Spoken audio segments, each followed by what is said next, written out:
Hello, everyone. Welcome back to Paper Mountains Podcast for yet another episode. Today, we are joined with two guests, Ethan T. Allison and my brother-in-law, Jonah and I. Both of them are on a journey of making movies, sketches, and music. They attended film school and then moved to Atlanta, Georgia a couple years back.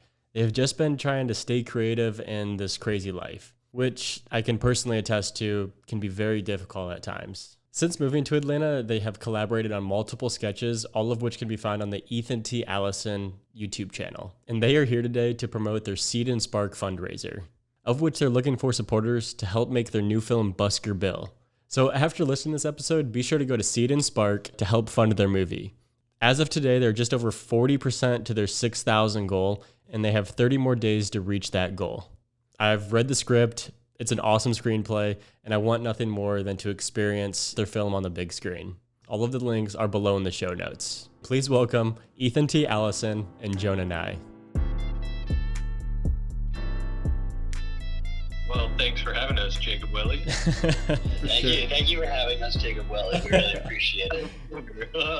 I don't know, Ethan, have we ever even spoken? We spoke briefly years ago. I've only met you in person like one time. Was that at Jonah's house? It was at Jonah's house. Yeah, we were visiting for the day. Okay. Yeah, I think it was just a day. Yeah, you guys were there at night. We had a fire and stuff. I think Morgan and Jake stopped out. So it was like one time. Yeah. So I've been just seeing your guys' projects throughout the last couple of years. And I'm a big supporter. I mean, you've been in my bedroom. Yes, I have. Yeah, he slept in your bedroom. Yeah. Yep. Only met you one time though, so. You got the money I left for like us supporting, like helping out with that, right? Jonah just didn't pocket that cash for staying in your guys' apartment. Wait. I don't know what you're talking about. You didn't leave any cash. He's a liar. And you guys didn't have to do that. No, I appreciate it. It's much better than a hotel, man. The price of Atlanta is tough at times. You guys are experiencing that firsthand. Oh yeah, the city. Oh, the city, and that's what this movie's about, Busker Bill. Yeah, man. Let's go into it. So, give me the rundown. What did I miss on my intro? What's your pitch? You've been talking about your movie. How are you going about presenting this thing to move forward with it? Yeah, so when people ask me what it's about, I basically say it's about a busker named Bill who's, a street musician, because most people, their first question is, what's a busker? So get over that hurdle first. But basically, he gets thrown out of his house by his girlfriend and finds himself homeless. And he has 48 hours to pay back an extortioner before the extortioner breaks his fingers, all while he's trying to get to his big gig in that night. So basically, he's dealing with moral compromise, and all these things just slowly keep stacking up on him while he's just trying to hustle in the city. And this is the first official feature film you were trying to make? Yeah, it's I wrote another feature before this that nobody will ever see. It's that was my angst that I had to get out of the way, the more cringiness, so I wrote that and put it in a drawer. But I guess I'll talk a little bit about how Busker Bill kind of started, because it's been in the creative sphere of all of us for several years now. Yeah. So right after we graduated film school, I wanted to make a short film, and watching a lot of kind of New York films, like that really indie scene in the early 2000s of the New York films. And I was like, we can do something like this. So I wrote Do you have any examples to splurt out in names real quick of that might have been an early inspiration? So the first thing that I would say would be, there is a Safdie Brothers short called John's Gone. I think it's called John's Gone. And it was just like this guy walking around selling things on eBay. Okay. He would like go into a Dollar Tree and like take a picture or something and try and sell it on eBay. And there was a certain like meandering of the story of just following a character around the city, and he's like kind of bumping into some oddballs and things like that, where I thought it was a very approachable kind of template for a movie and something kind of different than what I had been doing in film school. So I wrote the short of Busker Bill. It was only about like maybe 10, 12 pages, but a lot of it is still in the feature, just a way condensed version. But that almost happened. I had a cast for it, and we were planning on shooting it, and then, you know, life happened, so that went in the drawer. And then years and years later down the line, when Jonah moved to Atlanta, we were like, let's dig this up. Let's see if, you know, maybe there's something to this idea. Maybe this could be a feature. And then it started rolling, really. That's cool. What's on your website, you mentioned that there might have been some additional inspiration from this person named Scott. Where does this play into this timeline of creative coming to fruition? Yeah, so about almost 3 years ago. No, it was probably in like 2021. So this is several years after I even wrote the short. When we were visiting Atlanta, trying to find places to live, we were at this place called Little Five Points. It's a little neighborhood here that's kind of artsy and weird. And we ran into this guy. His name was Scott. He was playing his guitar. We got to talking to him a little bit and found out like he was homeless and he was a musician that was pursuing his, you know, he was trying to write an album. He was trying to record his album.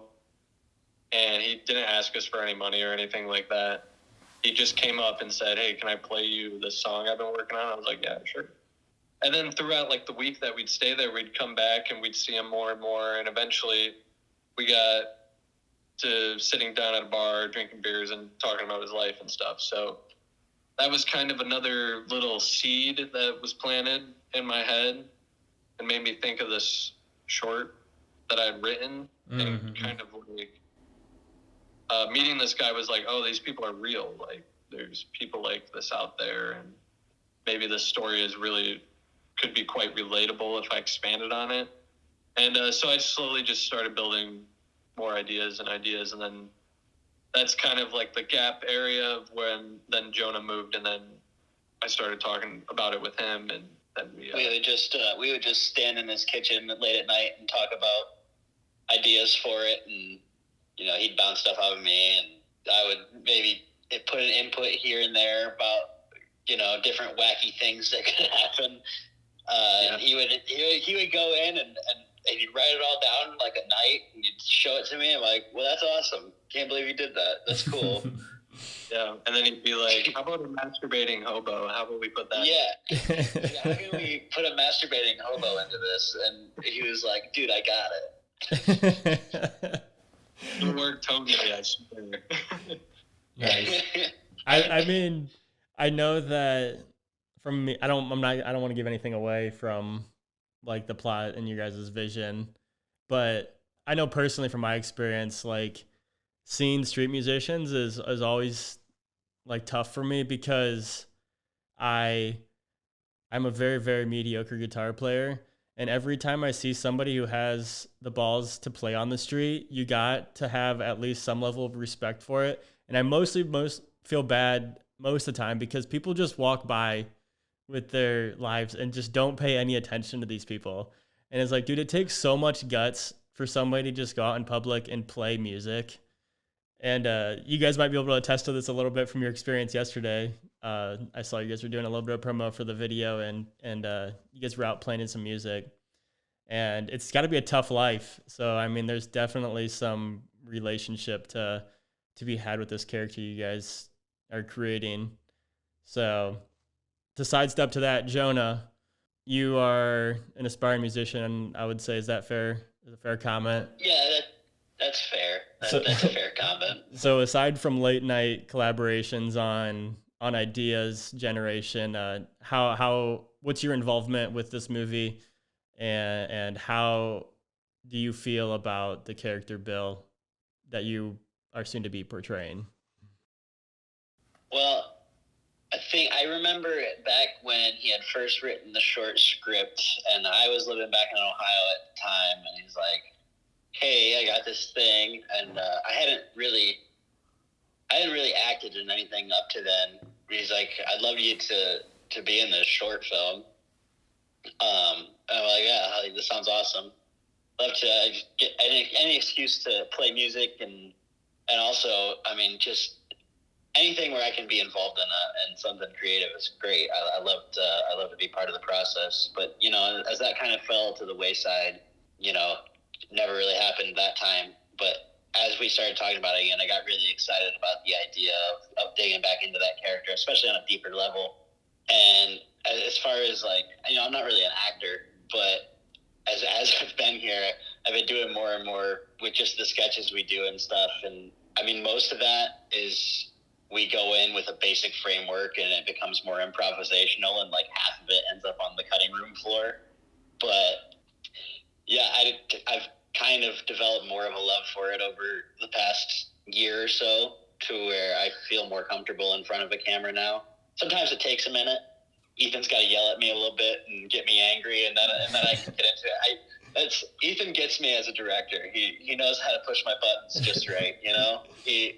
He's like, when I'm not giving him what he needs, he knows how to rile me up just enough to get it, I feel like. And I think he knows that I work best when I'm frustrated too, because he seems to really know how to get under my skin, but it's great. I always feel better after I've actually, because I know when I'm not doing well too, and when something's not working or when something's not funny, and it can be frustrating for me. But to know that he believes I can do it and stuff is really what I need. I'm excited to have I've been writing a lot more music lately too, and I don't know how much of it is going to end up in the finished product of music stuff, but because it's more about Bill's journey as far as that couple nights that it takes place in. But I've been writing music that, hopefully we can put in there and people will care about. Because if there's anything I've found while being here is I've kind of rekindled my love for writing music and stuff. Something that, and I love doing the film stuff, but I think my main love has always been music. Yeah, that's cool. That's I mean, that adds a whole other level that you're going to be able to bring to the character, in my opinion. There's a true connection to be had for trying to make it come to life. So it's cool, man. And he's just everything that any creative is insecure about being. And if there's one thing I know, is that voice is always nagging at you about not being good enough for something. And it's just, I'm excited to be able to put that into a film and be able to get some of that out almost, Yeah, 100%. With you mentioned you guys collaborating a little bit and making some sketches and shooting together. It's a different dynamic than anything that I make, because I'm always just a solo stuff. So there's really never another counterpoint to tell me a different direction, because it's always just whenever I'm making something, I write it or I shoot it, and then it's I'm just putting this vision to Adobe Premiere and that's it. So yeah, there's a different thing that you guys are going to be doing when you're having a director, or Ethan's going to be taking charge, or if you're going to be coming, Jonah, you're coming in with improvisation to, just bounce ideas apart. And that's a completely different creative piece to be working in a whole group setting. That's super cool. Do you think that you guys will bring more of that improv feeling to this movie as well? Or are you going to lay down the law, Ethan, with how you want things done? Well, in the past, I tend to really cringe at the dialogue I write while I'm on set, hearing actors say it. So that's kind of when the improv starts happening, where I'm like, all right, don't say that, switch that around, do that. But It's less of improvisation and more of like kind of editing as you're filming. Yeah. But there is going to be an improvisational kind of, I would say more like a documentary kind of feeling to this film because we are shooting in public without permits. We're shooting on the streets. We're open to, whatever may occur and kind of just having the actors stay in character and kind of just roll with the reality that we're putting ourselves in. Yeah. Yeah. There might be moments that happen that you'll never could guess would happen, and it might work out and just spark a ton of inspiration on that time, and you just got to go with it. Yeah, that's cool. It's a cool feeling to have, and it's just two different outcomes that will ultimately come when you go with that open mind. The final product might change a little bit to what the initial idea is, which is great. Doesn't have to be held to that first draft that you stored away a few years ago. Right. As long as we're hitting the dramatic beats, everything else is kind of malleable, I would say. Cool. So why crowdsourcing? Why are you guys going down this road? Because movies cost a lot of money. Money that we don't have. We're keeping it really low, though. It's kind of unheard of to have a feature film be made for $6,000. But I figured if Robert Rodriguez could make a movie for $7,000 in the 90s, we could probably make it work for $6,000 in 2024. So. Yeah, especially when we don't have to pay for film and all that. Like, if you're filming digital, like, there's no cost in that. So, You just your upfront overhead for the one recording equipment, and that's your sunk cost. Yeah, and there's only a few locations that we're probably going to have to, or we are going to have to kind of dish out for, and then just paying the actors, really, other than Jonah, he's not getting paid. Yeah, I don't get paid. That's my role. Yeah. I'm the monkey he can order around, and I don't have to get paid. He gets paid when I get paid. That's right. But we're just we want to pay. We want to be able to feed people. We want people to be comfortable.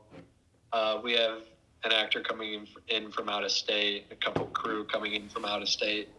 So we want them to be comfortable and have a place to stay. That's not my couch or So a lot of the money is just going towards locations, paying actors, and food and lodging, really. Because most of it's just on the street that we're shooting. And most of it's just Jonah walking around, kind of interacting with the world, and we can shoot it on a cheap camera. So how does that work? I'm not familiar with this at all. You mentioned that you are not getting permits, and on your website you make the joke that you might have the inevitable bail money that will be required. Is that a likelihood? Or is it like you guys are gonna get the heck out of there if something happens? Or how lenient is the stuff with shooting stuff low key, low budget like this on the streets versus being a big deal? Is that it's actually a lot easier to get away with shooting on the street than you would think, because we're shooting with a small camera setup for the most part. We're going to be using a lot of natural lighting, lavalier mics, so nobody's running around with a boom pole. And the crew's small too, and we're going to be blending in. So normally a big production would be shutting down a street, putting up tents and trailers and big lights, and they'd have police and security. But in this age of social media, you see people on the street all the time filming TikToks, Instagrams, whatever, YouTube videos. So we just kind of look like those people that are just shooting some bullshit nobody cares about. Which, I mean, fair, we are, but but it is a lot easier to blend in. And I've always been a sucker for those just guerrilla films and low budget, scrappy filmmakers like the French New Wave and kind of the new Hollywood 70s movement, Werner Herzog, all those guys. They kind of got into my head very young, saying that good art comes from breaking rules and kind of taking risks. So, if the police are like, "Hey, get out of here," we're just gonna get out of there. Unless Bill needs to get arrested in that scene, then that's a pretty cool. That's what we need to do, But yeah, it's about the worst they can do is tell you can't film there. And we just go somewhere else, Yeah. It would suck to lose a location on the day, but it's nothing you can't figure out. Yeah. I think the most frustrating part about doing it is that we kind of want people to be walking into the frame, and if he's shooting on a wider lens, people will avoid walking into your shot and stuff. And you're like, no, just keep doing what you're doing throughout your day. We want this to feel like a real street, Mm-hmm. and people will walk around you and stuff while you're filming. So I feel like it's the one thing we noticed while we were filming the promo footage for the video that's on Seed and Spark. Do you know how other filmmakers are able to make it seem more seamless like that with real life people in the background or interacting in vicinity to the movie they're shooting? Do you know how they get around people not being weird in front of a camera? Yeah, they hire a lot of extras to be there. Yeah. You think is that every scenario? I feel like I've watched some movies where they're just background people, or would you say that they're mostly extras? Mostly extras. You'll see for city kind of filmmaking, there are exceptions. Smaller budget films will just have some extras closer in the foreground. Mm-hmm. Way in the distance, those people are probably real, but they don't even know there's a movie being shot. Yeah. But most of the time, extras, you'll see a lot of times they'll gate off entire streets, and there'll be people at the gates watching movies be made, and they'll have the extras crossing around streets and doing things. I mean, that way you can control where people are walking, what they're doing, what they're wearing. Because nowadays it's not as big of a problem, but if somebody comes up and you're shot with a Superman shirt on, you're gonna have to deal with that whole copyright problem. Mm-hmm. So they tend to hire extras and dress them. When I was in high school, there was this substitute teacher we had, and he got hired to do a bunch of extras, and they were shooting movies when Shawshank Redemption was getting filmed in Ohio, and he came in and he would always show us his parts in the movie.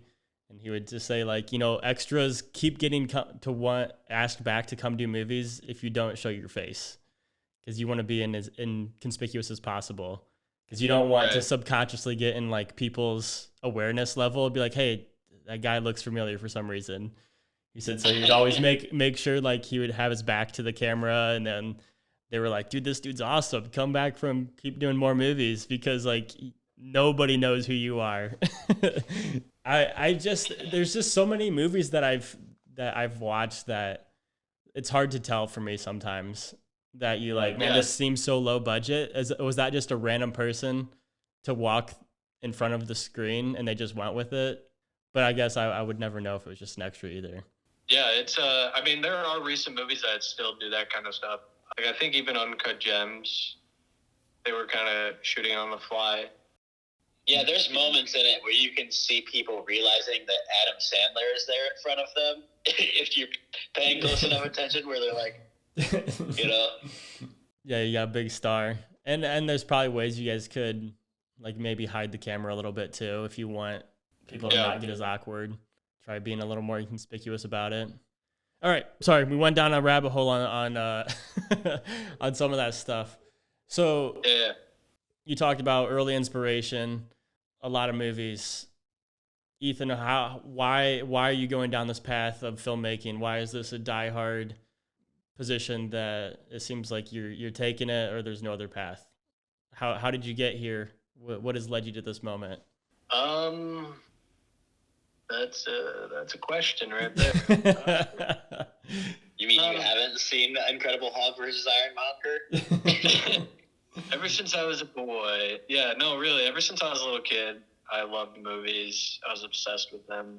I would create stories with toys and for hours, not just shooting people, but like most people do with their action figures, but I'd be like, oh, my wife has divorced me. Like, you know, like human drama action. It's weird like that. Was it encouraged by your parents or anything? Yeah, my dad, my mom, my whole family is kind of like movie people. So my dad showed me a lot of films when I was a kid that kind of led me down this path. And he's a writer as well, and he's had some screenplays be produced into films. And Nice. so that's probably, you know, we're all our fathers at the end of the day. That's probably where a lot of that comes from. But we made a film, me and my sister and my dad, we made a film when I was like 5. It was like a pirate movie. And Blackbeard's Dead Skeleton's Treasure. Yeah, Blackbeard's Dead Skeleton's Treasure. Yeah. And then, you know, later on, I made some stop motion films, try to get people to be in some shorts, and that didn't pan out. And then when I was in high school, I was in like broadcasting or whatever, and they would want us to do like interviews in the school and stuff, and I had no interest in that, so I cut a deal with my teacher to say like, hey, I'll just make like weekly PSAs. So I would get creative with those and kind of make skits out of these PSAs. And then my dad made a short film with some people from MPI, and they shot at MPI where Jonah and I went to school, and I learned that there's a film school near us. And then, which years down the line, I would be sitting in community college wanting to kill myself and be like, oh, you know what? I don't have to do this. I remembered the moment where I was kind of like, yeah, I think I just want to go full on into film. I was sitting in composition class, whatever. I was writing a screenplay, and I looked up and everybody was paying attention, and I was the only one that wasn't. And so I got up, went to the office, got my tuition money back, and went and applied for film school that day. And it's just kind of like the art form that I am just most attracted to. Like, I've painted, I've done drawings, I've done photography, and it's just the thing that keeps coming back to me, and that I kind of always find endless inspiration from many different types of films. Nice, man. I think it's fascinating. You think about, you know, little things and paths, your life path of where it leads you. There's so many influences and things and directions you can go, you know. Like, if you didn't leave your community college that day, you'd be in a completely different spot than you are now. And it's always fascinating to think of the options and opportunities that life gives you. And ultimately, when it's all said and done, there's only one path behind you. You guys happen to meet each other in film school, and I was dating Jonah's sister at the time, and now we're having this conversation. You know, it's the 3 random people. And, Dude, how do people even meet people, dude? Like, at the surface, I know that's what I sound like, and probably deep down, that's all that it is. But I still find it fascinating. No, I understand what you mean, though. I mean, it was. I remember deciding to apply for film school too, where I was like working construction. I was like hating my life. I was going to bed at night and like dreading going to sleep because I knew I had to like wake up and go back to the shitty job. And like during those, I was like reaching film schools in the area, and I'm like, I can't do this. Like, I want to do something. Like, I love movies. I would at least like to give it a try, you know. And it was weird because MPI was never one that like came up for me when I was searching for anything. It just happened. I happened to drive past it one time when I was in Michigan, and that's how I found it. And then I applied there like the next week. That's cool. So, I mean, it's strange how things happen, but yeah. I want this to not derail too much of the focus. I want people to understand, like, hey, you guys are really looking for funding because correct me if I'm wrong, but if you guys don't reach this 80% goal, that funding doesn't go through. Yeah, it's so what you're doing is you're pledging an amount of money that only comes to us once we reach 80%. So again, we're halfway there right now, more than halfway there. And we're very grateful for everybody who's been supporting us. It's incredible, the people that come out and support you when you need it. But yeah, it is at the end of the day, it's a pledge. So we have to get to 80% or we get nothing. Yeah, I'm optimistic for it. Like I said, you guys are just over 40%, and you have a whole other month yet. So as long as that fire is stayed alive and you guys are trying hard on social, that's for sure to not let that steam out, because in our world, online lifespan is very, very short, and people's attention spans go, oh yeah, they were trying to do that thing a while ago, and then they never think about it ever again. So that's right. It takes a ton of effort to try to keep it in people's minds who are like, oh yeah, I was going to donate, but then a month passed and they completely forgot. And then you don't want that to happen, because then that's when the schedule will be closed for it. So it takes effort, dude. And I hope it works out. And I think it will 100%. Yeah, I'm optimistic as long as we can keep the momentum. Like you said, it's like you think of it like an ad. Like you see ads every day, and then one day you're like, what is this backpack from Temu that I keep seeing? Yeah. Put like Busker Bill into the subconscious. Yeah. Like get out of my head. Social media. Stop controlling me. The YouTube channel, the sketches. How has this fit into this position of you guys doing feature? Do you feel like the YouTube stuff is over in a completely different lane and you guys are just having fun with it, or do you see these things as being intertwined with each other? Like in what way? Intertwined in what way? Like, is it very intentional on the stuff you guys are making to help pursue your goal of becoming a filmmaker? Or do you feel like it's more of a thing of just like, I'm having fun with it and that's what I'm going to do for now because I have time to do it? Yeah, I would say it's both, honestly. I think like camera work and the mind of a filmmaker needs to be exercised continuously, or you kind of get rusty. And doing skits like that not only helps like Jonah with his performance and being comfortable in front of the camera, but it helps me just thinking of ways how I can shoot things and make it better. Like a lot of the skits that we've done is just coming from like places like, I want to try to shoot something like this. I want to use this new piece of equipment. I want to, see if I can shoot in this environment. Let's see if we can improv a whole thing. And that kind of doing that just kind of makes us more comfortable and ready to shoot something else. And the skits just excited about it.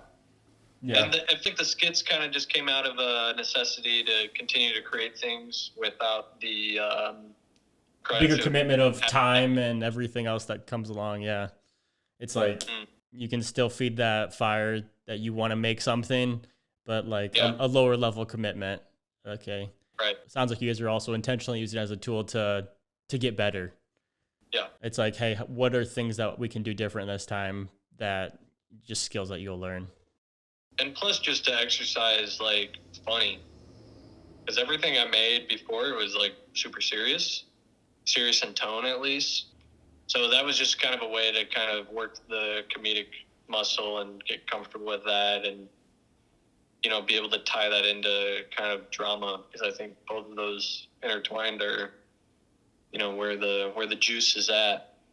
Jonah, with these sketches and Ethan's YouTube channel, you guys done a number of them together. What's one that you say this is the one that I feel best about and that I want to show somebody to? Oh man, I love our first Wild Wilderness video. It's one that I'm constantly like going back to and just watching stuff from, because I think I have like I think it's really funny, and I also like something about it feels so vulnerable too. Like, I'm just like crying on camera. I don't know where that came from. And yeah, there's just something about it. We'll talk about it all the time still. Just certain scenes from that fucking first Wild Wilderness. The piss segment, that's where the piss segment was born. And I just love sitting there while we're filming the piss segment too, and making Ethan laugh. Like he can't stop laughing at what I'm doing, and that's where I really like. That's what really gives me the juice, you know. When I'm making somebody else laugh, and we can't get through a scene because somebody's laughing, that's where I'm like, all right, I'm gonna go further into that, and eventually we'll be able to get a usable take. That and Smooth Justice. Smooth Justice Stands By Me, the one where we find a dead body. That one cracks me up too. I'm waiting for a return to both of those series. The next episode, I'll be eagerly waiting to see how these characters come forward still. It probably won't be until after Busker Bill, but they're coming back. Trust me. Oh yeah, sure. Maybe more peace of mind with Kai, you know. Yes, I have two comments on some other videos. I personally loved the guy drinks the vegetable oil. Oh, how could I? That was supposed to be our big hit. I loved it. That one was hilarious to me. And then I told Jonah the Kai yoga guy. I felt personally attacked with that one a little bit. I don't know if you were trying to make fun of somebody, but I felt like you were trying to make fun of me. I have a crystal on my neck right now. I'm not even lying. And I do yoga, or try to do yoga, and I was like, this. I think I have that same sweater Jonah was wearing. I just felt completely attacked, and I don't know. I was a victim to that one, that's for sure. It makes me feel any better. His whole wardrobe is part of my daily wardrobe. So. Jonah, I want to ask you the same question that I asked Ethan. Can you explain your love of not only movies but music? Do you have in your memory of why they're such a important thing for your life right now? Yeah, I mean, as far as music goes, I mean, my entire life, all of me and my siblings really would all day, if we were home, all four of us would be singing something. We'd be singing something together, or we'd be singing like 4 different songs at the same time just to rile my mom up. We would purposely every morning getting ready for school, we would all four be singing like different Beatles songs, and my mom would be getting so pissed, but we lived for it. But no, and then just like as I got older, picking up the guitar in my early teens, and really realizing that like music might be something I want to do someday. And then that fell to the wayside when I went to film school. And film has also been an early love of mine. I mean, all the way back to like just sitting down and on Sunday morning and watching like an old Western with my dad. We would watch like Outlaw Josie Wales, and that was like one of the times I would get to spend with him because he worked a lot. So it just like going back to that, and then like watching Jurassic Park like 90 million times when I was a kid.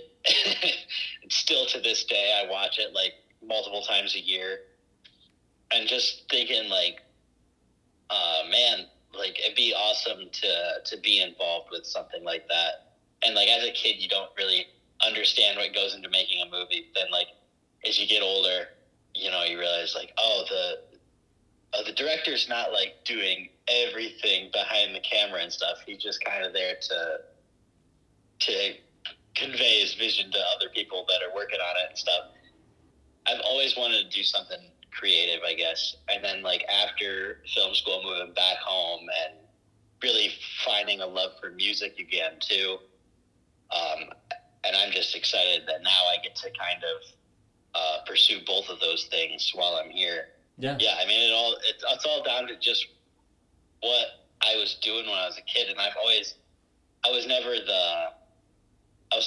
the kid to play sports and stuff. Like I sat inside and I read books and watched movies and played my guitar. So it's always been a part of me. But yeah, and now I'm still just trying to be a kid. So that's why I want to make movies and make music. Ethan, are you musical? No. Dude, you should hear him. He can fucking sing, man. Oh God. Have you tried? I have the assumption that I feel like music is anybody who has any creative inspiration. Music is the first path that people attempt because it's so common in our life, and anybody can go buy an instrument. Have you tried going down that lane at all? At the height of my Bob Dylan obsession, I learned 4 chords on a guitar. Why did that path stop? Chords, so. Do you want to play a Bob Dylan song right now or no? Oh no. Yeah, it's funny. Like Ethan, you said that like you came from a household that was very movie and film inclined, where that helped nudge that inspiration a little bit. Whereas I think back to when I was a kid or even through high school, like I still didn't grasp what the behind the scenes stuff was in movies. As a very casual goer, but also a person who consumed a lot of movies. It was always like, maybe like a little bit what Jonah said, you think of the director and the actors, and that's about all. And then you start paying attention to more, you see more behind the scenes stuff, and you get more of a bigger picture to like, oh, this is a big endeavor. And for me, it has grown a respect that I've grown so much more in recent years than I did growing up. It was like, oh, movies are cool, and like they have the superstars, and it's so much more than that.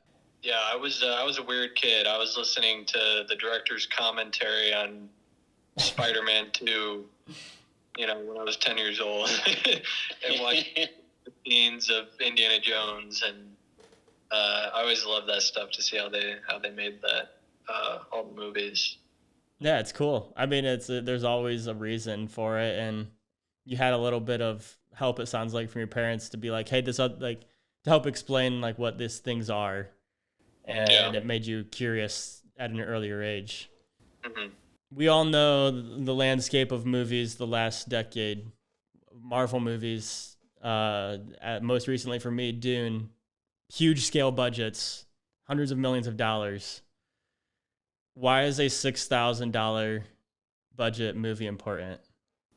Well, I would say it's important because independent film used to kind of ring a different meaning than it does now. You see independent film now, it's, they have big stars in them. They're from directors that are coming from AFI and like, kind of like these, it seems like independent film nowadays is kind of a training ground for the blockbuster, when before it was a lot of filmmakers just going out, expressing themselves, making movies with their friends, getting them seen. So you think it's more of a coming back to the roots of true independent filmmaking, and less of a genre or a middle ground thing. Yeah, it's it's a drop in the bucket, pretty much, to a big film. $6,000, it's nothing. Yeah. But you hear all these filmmakers saying all the time that they wish that they grew up in this time to be able to make movies. All these big filmmakers like Coppola and Scorsese, and when they're asked to give advice to young filmmakers, they say, you have a camera, go out and make a movie. Go out and make a movie. And none of us do it because we're scared, or because we want to give ourselves excuses that we need this camera, we need this gear, we need this amount, we need this, we need all the gadgets. But really, you look at the history of film and these filmmakers that we all kind of look up to, and they all started with nothing. Like even their first movies, like Scorsese's first movie wasn't Taxi Driver. You know, it was a little tiny black and white film that nobody remembers really. It wasn't even Mean Streets. Mean Streets was like his third film.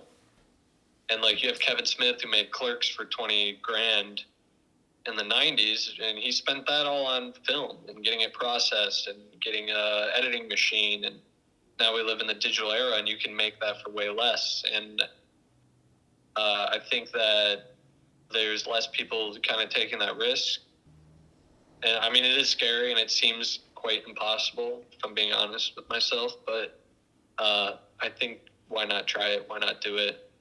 And hopefully it gets other people kind of inspiration or realization. Like they see our movie and they're like, this counts as a movie? Well, I can make a movie. And more people do this because I want to see low budget films make a comeback. I want to see that. Yeah. There's some favorite movies. Dude, your comments made me think of like an independent film is going like what the $6,000 is in your perspective going back to the roots. But then I just had you had the comment that's gone, but I almost have the idea that I think YouTube filled that gap with the modern age, and YouTube has become its thing for like, and it became a different category, and like now YouTube is a YouTuber, and like that has its own characteristics of its own, where like people who are younger, don't have the funding or resources, might think like, oh, I'm just going to go make YouTube videos. And I think, in my opinion, that there's been this gap that grew with the modern technology where it's like, we have two different lanes now where it's like, oh, it's a YouTuber or online filmmaking or a movie. And the YouTube space didn't exist for anybody before 2005. So like people who wanted to make movies, they just made movies. And I think, and if I had to guess, I think that there is a resurgence in filmmaking and creativity and trying to tell more stories that align with what a traditional movie would look like now. Then I think YouTube's kind of pulling back in that direction with opportunities of like people making independent films. That's just my guess and my perspective a little bit. But I think maybe in the last 15 years, they just diverged really far apart where people looked at movies as like, there are $200 million things, or there's like online media that's content. And it's like, why isn't this middle lane being pursued anymore? And I don't know. I think you're right. I think it's coming back, and I think YouTube will be a big space that will house a lot more independent actual movies in the future than just like what we call as like content and a YouTube video. Like why does a YouTube video have to have a certain criteria? Does that make sense? Yeah, no, that makes sense. I agree. I think that there's a future for it, and people maybe just didn't really know what to do in this world that we have. Like, because you said people tell themselves that they can't do it, and then it's like people who tell themselves they can do it, they're like, well, I'm not going to make a movie. I'm going to do vlogs. I'm going to do sketches. I'm not just going to do that. And it's like, well, why can't you just take that one step further? Yeah, even kind of tackling this feature, I'm just like, it's kind of just 8 short films. Yeah. Like if you break it, it's just a little short films, and that kind of eases my mind a little bit. Instead of looking at it like a mountain, yeah, I look at it one at a time, you know? It's a good way for you to grasp it. That way you don't get too overwhelmed with like getting in your head too much about the possibility of it, because you can go out and make a short film or a sketch and not think about it. So like, right. Why can't you just intertwine that storyline and think about, I have to do this 8 times, and very manageable. All right, guys, let's wrap this up. I have one final question before you guys do your final plug again. I'm going to steal this from Letterboxd because you guys, I know, are avid users of Letterboxd. I very much enjoy reading your guys' reviews and seeing what movies you guys watch, and like, oh, I didn't know these movies existed. So I'm gonna steal their interview question for you guys. I think you know what it is. Let's hear your top 4 films that you want to put out there. Okay, you go first, Jonah. I'm going first. Okay, my top 4. Jurassic Park is in there for sure. It's a perfect movie, you know. I really love right now Raising Arizona. That's been a big one for me recently. Let's see here. I love Guillermo del Toro. I got put some Pan's Labyrinth in there. And let's see, I need one more, right? Yep. Give me I could just say any movie and it wouldn't be a lie, but there's just so many I can put in there. So give me, you know what? Give me Big Lebowski. Nice. That one could have gone left field. I wasn't expecting that one. How many Coen Brothers movies was that? That was 2 Coen Brothers movies. I was trying not to do it, but it's hard for me. Held back. I would go Dog Day Afternoon. That's one of my favorite movies ever. I love that film. I can watch it a million times over and over and over again. Pacino, brilliant. Love it. And then My Son, What Have You Done is always one I go to.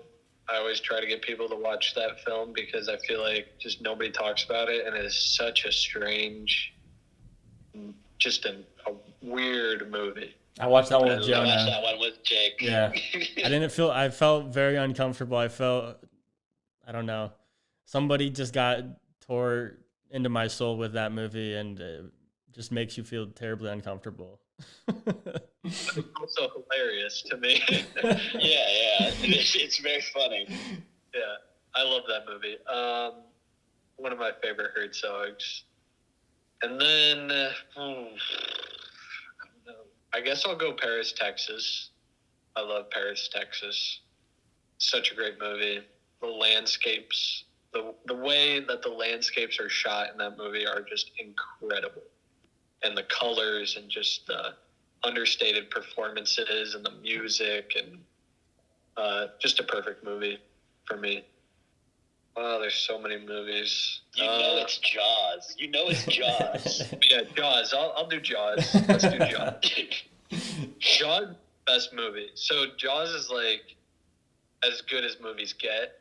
Like there's no movie that's better than Jaws, but there are movies just as good as Jaws, if that makes sense. Just a perfect film. And it's amazing that a filmmaker that early in his career could produce that film. It's a monster movie. It's a family drama. It's an adventure. It has 3 of the best characters of all time.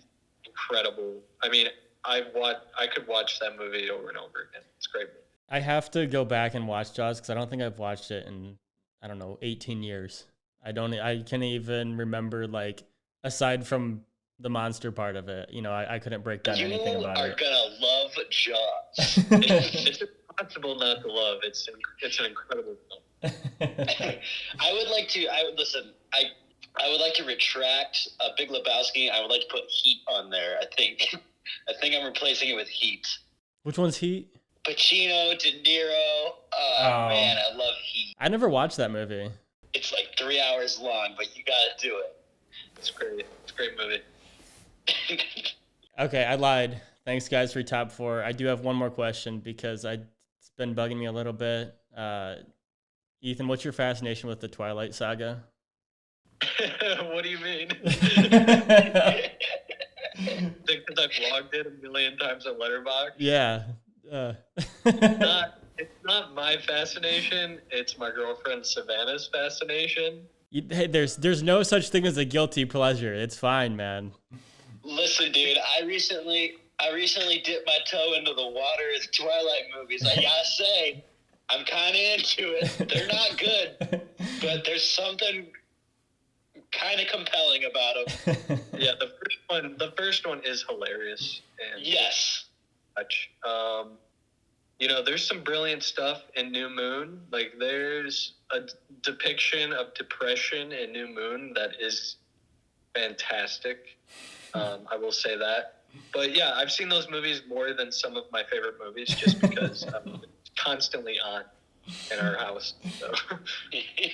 Hey, I support it. It gave Rob Pattinson his career, and that dude's making the best movies that exist now. Yeah. And Kristen Stewart. It's weird that like Pattinson and Stewart have both become these indie darlings after Twilight. Yes, they got their money early, I guess, and now they have the ability to go do the movies that they want to do. Is probably a little bit of my guess. Right. And it gave us Justin, the filmmaker. Justin Chon. It gave us him too. What is he? Brilliant Blue Bayou. What are his other projects? I don't have no idea. A title that we can't say. He had a movie a few years ago called Blue Bayou. That's fantastic. And he acts and directs it. So I would check that one out. It's heartbreaking, but it's a great movie. Is this a sincere statement? This isn't sarcasm? They're not being ironic here? Okay. It's really good. And people on Letterboxd hate it, but they're stupid. Yeah. It'll make you cry. All right, I'll check that out. I bawled my eyes out. I was sitting in the Airbnb I was living in. There's this lady walking around doing her job, and I'm just like sitting on the couch in this Airbnb, bawling my eyes out. I don't even care. All right, guys. Thank you for your time. Let's hear from each of you guys.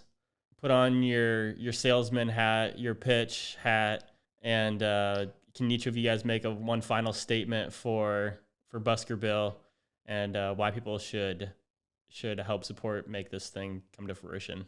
All right, so Busker Bill, help us. We're trying to make a movie. You can be a part of it. You can have your name in the credits of a feature film. How many people can say that they have their name in a feature credit? Come on, it's a no-brainer. Please pledge. Even $10 will help. $10 goes a mile. Not only pledge, but follow our Seed and Spark. The more followers we get, the more the website kind of promotes us as well. And follow us on Instagram at Busker Bill Film. And on Facebook, we're on Facebook, Busker Bill. You can subscribe to our YouTube channel. We got a promo video up there. We got another video that's going to be dropping soon for Busker Bill. So yeah, just support independent film. We're very, very thankful for everybody who's helped us so far. And we're going to make a great movie. So you don't want to miss the chance to be a part of making a great movie. Years from now, you'll see this movie and you'll be like, oh shit, I could have been a part of making that. So do it. Don't wait. Awesome. Here's my pitch. Do you like movies? And do you like watching them? Just give us $5 and we'll make a movie. It's all we ask. $5, $10, it's nothing to you. It's everything for us to reach our goal. Follow us on our other accounts, like Ethan said. Be a part of something. Because without things like this, what would people do when they get off work? True. That's all I got to say. Ethan summed it up better than I did, but I'm just a dumb actor. Think about it. We consume media more than ever today. We consume more media than ever in history. Everybody goes home, they watch Netflix, you get all this content. You could be a part of making something that other people, like Jonah said, go home after work and watch. I mean, that's awesome. Be a part of making something. Sweet. Guys, appreciate it. Thank you for doing this podcast, and I wish you nothing but luck and success with this. Like I said, I'm confident that you guys will get to that goal. You got another 30 days, so no worries with that. You're already getting to that direction already. So hopefully this podcast can help in a small capacity of bringing a little more eyes over to you guys and helping reach that goal for you. Thanks for doing this conversation. Thanks for having us, Jake. Thanks for having us, Jacob Welly. Yeah, Jacob Welly, thank you. I don't know why you're just saying my full name. Is this a joke that you guys have amongst yourselves? I don't know what you're talking about, Jacob Welly. Yeah, we're just on the Jacob Welly show, so we just want to pay our respects.